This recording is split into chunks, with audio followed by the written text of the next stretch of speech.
Hey everyone, have you ever wondered where it all began? I'm not just talking about your family tree, but the family tree of human civilization itself. Where did things like writing, math, and even our concept of time come from? Today, we're traveling back thousands of years to ancient Mesopotamia, the land between two rivers, to meet the people who started it all, the Sumerians.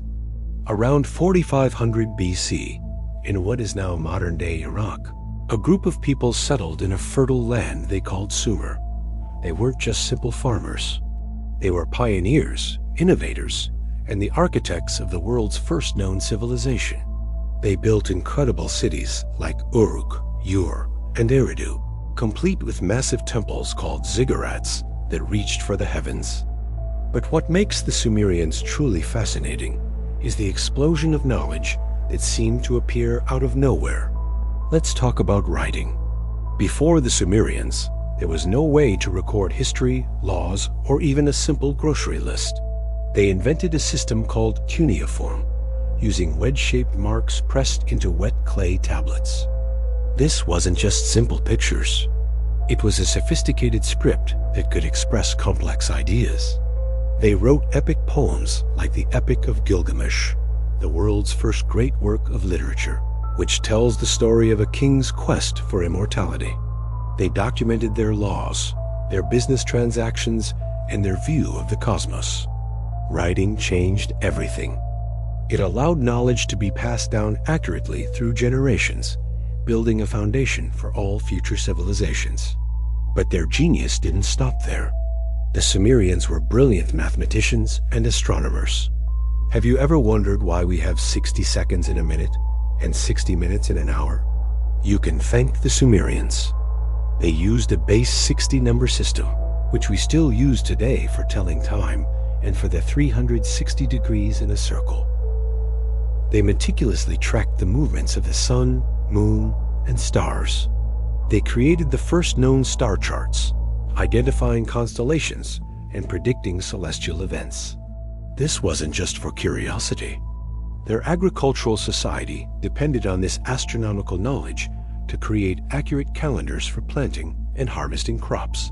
So, where did all this advanced knowledge come from? This is the great mystery of the Sumerians. They seemed to leap forward in technology and culture with incredible speed. They developed the potter's wheel, invented the sailboat, and were among the first to master metallurgy, creating bronze tools and weapons. Their social structure was complex, with kings, priests, artisans, and farmers, all working together in a bustling urban society.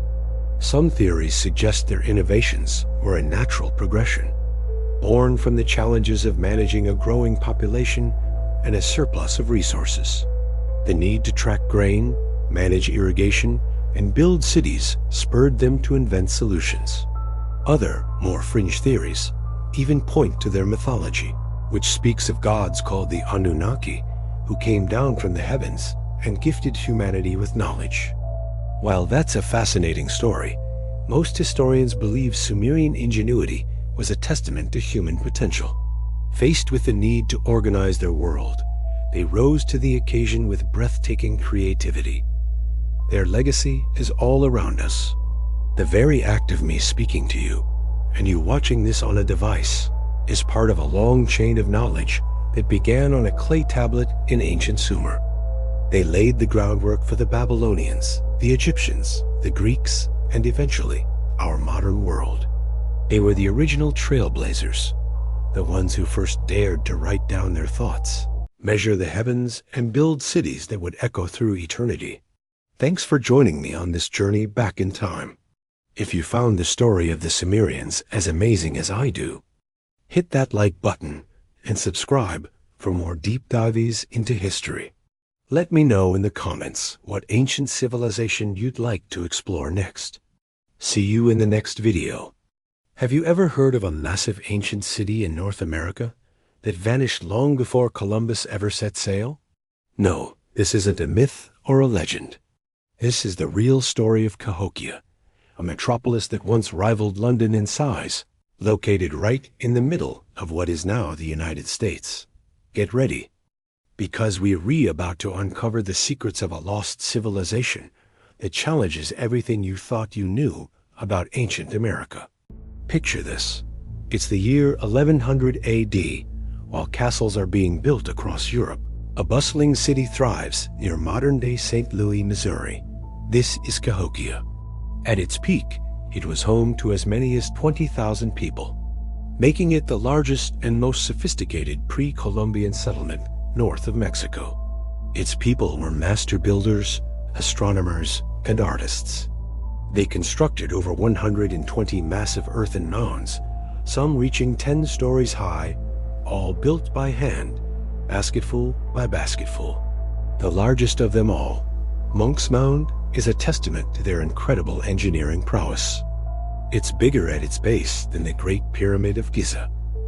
Imagine standing at its summit, looking out over a sprawling city filled with thousands of homes, grand plazas, and smaller mounds marking the landscape. The heart of Cahokia was its Grand Plaza, a huge artificially leveled area spanning nearly 50 acres. This was the center of public life, a stage for massive ceremonies, political gatherings, and games. One popular game was called Chunky, where players would roll a stone disc and throw spears to see who could land closest to where the stone stopped. This wasn't just a sport. It was a significant cultural event, with high-stakes wagers that could change a person's fortune overnight. Surrounding the city's central district was a formidable 2-mile-long wooden wall, or palisade, complete with watchtowers. This defensive structure suggests that life wasn't always peaceful, and that the Cahokians needed to protect their thriving center from outside threats. So, who were the people who built this incredible city? They were part of Mississippian culture, a network of agricultural communities that flourished throughout the Midwest and Southeast. They were expert farmers, growing corn, beans, and squash in the fertile river valley, which supported their large population. Their society was highly structured, with a clear hierarchy. At the top was a powerful chief, who likely lived atop Monk's Mound, ruling as both a political and spiritual leader, believed to be a connection to the gods. The intricate artifacts they left behind, like beautifully crafted pottery, copper ornaments, and shell engravings, tell us about their rich spiritual beliefs and their extensive trade networks that reached from the Great Lakes all the way to the Gulf of Mexico. But here's the biggest mystery of all. Around 1350 AD, Cahokia was abandoned. This once thriving metropolis became a ghost town. Why did tens of thousands of people just walk away from their homes, their temples, and the land their ancestors had lived on for centuries? Historians and archaeologists have debated this for years, and there's no single, easy answer.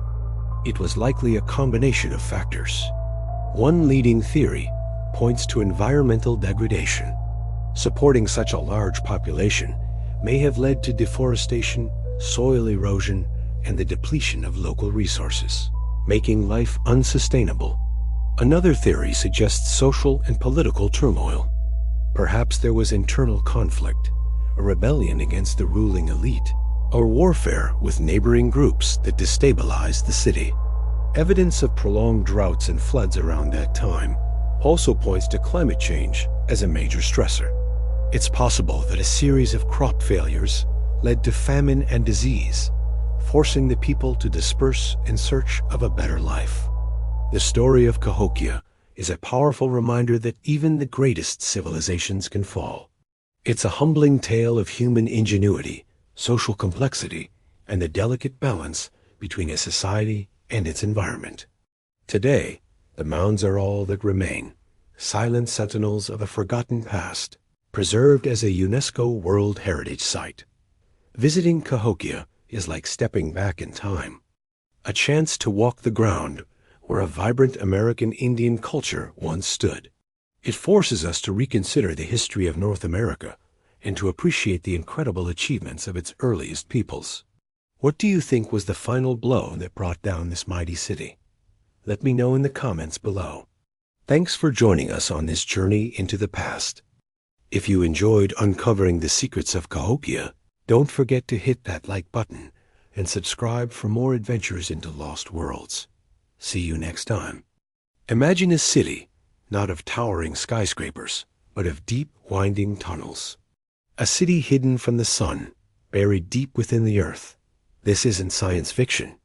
This is the incredible reality of Derinkuyu, an ancient underground metropolis in modern-day Turkey. What you're seeing is more than just a cave. It's an entire city, carved by hand out of soft volcanic rock, capable of housing up to 20,000 people, along with their livestock and food supplies.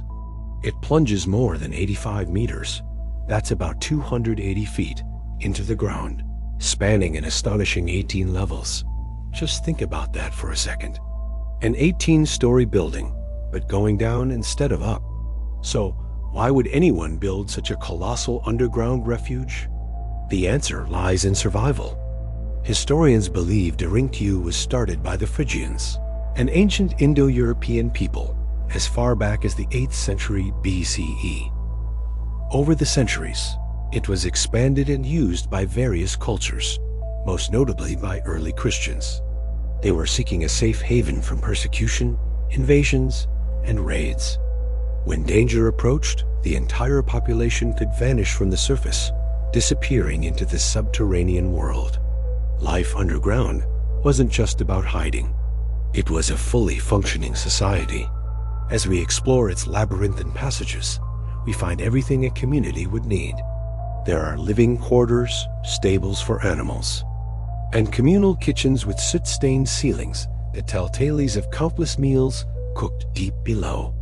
There are churches with simple altars and crosses carved right into the rock, showing that faith was a central part of life here. They even had a school, a missionary school with study rooms, where knowledge was passed down through generations in the heart of the earth. One of the most ingenious aspects of Derinkuyu is its design for defense and daily life. The city is a maze of narrow, sloping corridors. This was a strategic choice. It would force any invading army to move in single file, making them vulnerable to defenders waiting in ambush. And the doors, they weren't made of wood. They were massive, circular stone wheels, weighing up to half a ton. That could be rolled into place to block passageways, sealing off sections of the city from intruders. These could only be opened from the inside, creating an almost impenetrable fortress. But how did 20,000 people breathe so far underground? The answer is a testament to the incredible engineering skills of its creators. A complex system of ventilation shafts, some running as deep as 55 meters, supplied fresh air to even the lowest levels. These shafts also doubled as wells, providing a constant source of clean water, crucial for long-term survival. The temperature inside Derinkuyu remains a stable 13 degrees Celsius, or 55 Fahrenheit, year-round, keeping its residents cool in the summer and relatively warm in the winter. Today, Derinkuyu is a UNESCO World Heritage Site, and although only a fraction of it is open to the public, what we can see is absolutely mind-blowing. Walking through these ancient tunnels is like stepping back in time. You can almost hear the echoes of voices, the footsteps of children, and the lowing of livestock. It's a powerful reminder of human ingenuity, resilience, and the extraordinary lengths people will go to protect their families and their way of life. The mystery of Derinkuyu isn't just in its construction, but in the life that thrived within its walls. It challenges our very idea of what a city can be. It's a silent subterranean world that protected thousands. A hidden kingdom that stands as one of history's greatest architectural and social marvels. Thank you so much for joining me on this journey into the earth. If you found this as fascinating as I do, please hit that like button and subscribe for more adventures into the world's hidden wonders. See you next time. History books often talk about Rome, Persia, and China. But what if I told you there was another superpower, just as mighty, that has been largely forgotten? Let's talk about the incredible Kingdom of Axum, a powerhouse of the ancient world hidden in plain sight. Located in what is now modern-day Ethiopia and Eritrea, Axum wasn't just some minor kingdom. We're talking about a major player on the world stage, from around the 1st to the 8th century. Imagine a bustling empire controlling vital trade routes that connected the Roman Empire with the riches of India. Spices, silk, ivory, and gold flowed through its ports, making Axum fabulously wealthy. This wasn't just a marketplace.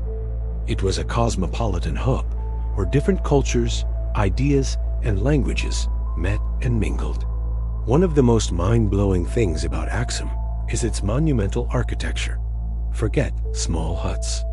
These guys built giant soaring obelisks, or stelae, carved from single blocks of stone. The largest one, the Great Stele, would have stood over 33 meters tall, weighing more than 500 tons. That's heavier than the Statue of Liberty. How they quarried, carved, and erected these massive structures thousands of years ago is an engineering mystery that still baffles experts today. These weren't just decorations. They were markers for royal tombs, symbols of power and prestige that reached for the heavens. Axum's influence went far beyond trade and architecture. Under King Ezana in the 4th century, Axum became one of the first empires in the world to officially adopt Christianity. This was a huge deal. It happened around the same time as the Roman Empire's conversion and shaped the cultural and religious landscape of the Horn of Africa for centuries to come. They even developed their own unique written script called Ge'ez, which is still used in religious ceremonies in Ethiopia today. They minted their own coins with inscriptions in Greek and Ge'ez, proudly stamping their identity for the whole world to see. So, if Axum was so powerful, so innovative, and so influential, why isn't it a household name like Rome? Why has it been erased from so many history books? The answer is complex. The rise of new powers in the Arabian Peninsula shifted trade routes away from the Red Sea, cutting off Axum's primary source of wealth. This economic decline, combined with environmental challenges like deforestation and soil erosion, slowly weakened the kingdom. Over time, its power faded, its cities declined, and its story began to slip from the world's memory, overshadowed by European-centric historical narratives. But the legacy of Axum is not lost. It's just been waiting to be rediscovered. The rock-hewn churches of Lalibela, the ancient manuscripts, and the traditions of the Ethiopian Orthodox Tewahedo Church all carry the echoes of this great civilization. Axum is a powerful reminder that our understanding of world history is incomplete. It challenges us to look beyond the familiar stories and recognize the incredible achievements of African civilizations that have shaped our world in ways we are only just beginning to appreciate. The story of Axum isn't just a piece of African history. It's a vital chapter in the history of humanity. Thanks for watching. If you found this journey into the past as fascinating as I did, make sure to hit that like button and subscribe for more hidden histories. See you next time. Picture the Amazon rainforest. What comes to mind? A vast, untouched wilderness, right? A green ocean teeming with life, but largely empty of human civilization. For centuries, that's what we all thought.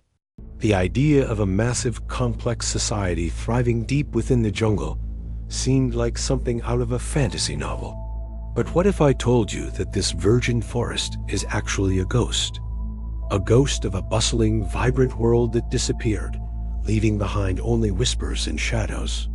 Recent discoveries are completely rewriting the history of the Amazon, and in a way, the history of humanity. Forget small, scattered tribes. We're talking about a network of interconnected cities, home to millions of people, flourishing for centuries right under the canopy. This isn't just a wild theory anymore. We have the proof. So how did we miss it for so long? The jungle is an expert at hiding its secrets. Dense vegetation covers everything, making it impossible to see the ground from above.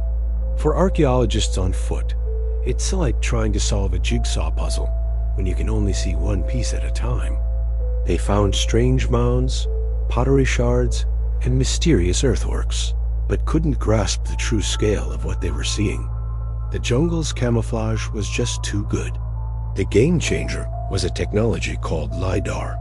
Think of it as a super-powered X-ray for the landscape. By flying planes over the Amazon and shooting billions of laser pulses at the ground, scientists can digitally strip away the trees and see the terrain beneath with incredible detail. And what they found is mind-blowing.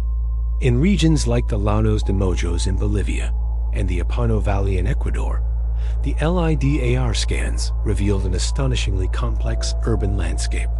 We're talking about raised causeways stretching for miles, connecting settlements. We're seeing pyramids, ceremonial plazas, canals for managing water, and vast agricultural systems designed to feed a massive population. These weren't just villages. They were planned cities, some dating back over 2,500 years, making them older than many famous ancient cities in other parts of the world. Imagine a sprawling network of towns and cities, with people traveling on elevated roads built high above the seasonal floodwaters. They engineered the landscape, building canals and reservoirs to control water and cultivate crops in raised fields. This was a society that didn't just survive in the Amazon, they mastered it.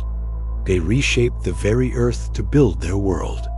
Archaeologists estimate that at its peak, this Amazonian civilization could have supported a population of 10 to 20 million people. That's more than the population of many European countries at the time. So, what happened to them? Why did these magnificent cities vanish, leaving the jungle to reclaim its territory? The leading theory points to the arrival of Europeans in the 16th century. It wasn't war that wiped them out, but something far more insidious: disease. Illnesses like smallpox and measles, to which the indigenous people had no immunity, swept through the Americas like a wildfire. It's estimated that up to 95% of the population perished in a catastrophic pandemic. With so few people left, the intricate systems of canals, fields, and cities fell into disrepair. The jungle, ever persistent, slowly crept back, swallowing roads, buildings, and memories. Within a few generations, the world's largest tropical forest had hidden one of its greatest civilizations. What was once a bustling, human-shaped landscape became the untouched wilderness we imagined for so long. This discovery is more than just a cool piece of history. It shatters the old colonial idea that the Amazon was a pristine wilderness, untouched by human hands. It proves that large, complex societies can thrive in tropical environments and do so sustainably. These ancient Amazonians were master engineers and ecologists. They didn't destroy the forest. They worked with it, creating a unique kind of urbanism that we are only now beginning to understand. The story of the Amazon's lost cities is still unfolding. Every new LiDAR scan reveals more secrets, pushing back the timeline of civilization in the Americas and showing us what humans are capable of. It's a humbling reminder that the Earth holds so many stories, and we've only just scratched the surface. The Amazon isn't just a jungle. It's a living museum. Thanks for watching. If you were as amazed by this as I am, hit that like button and subscribe for more journeys into our planet's hidden past. See you next time.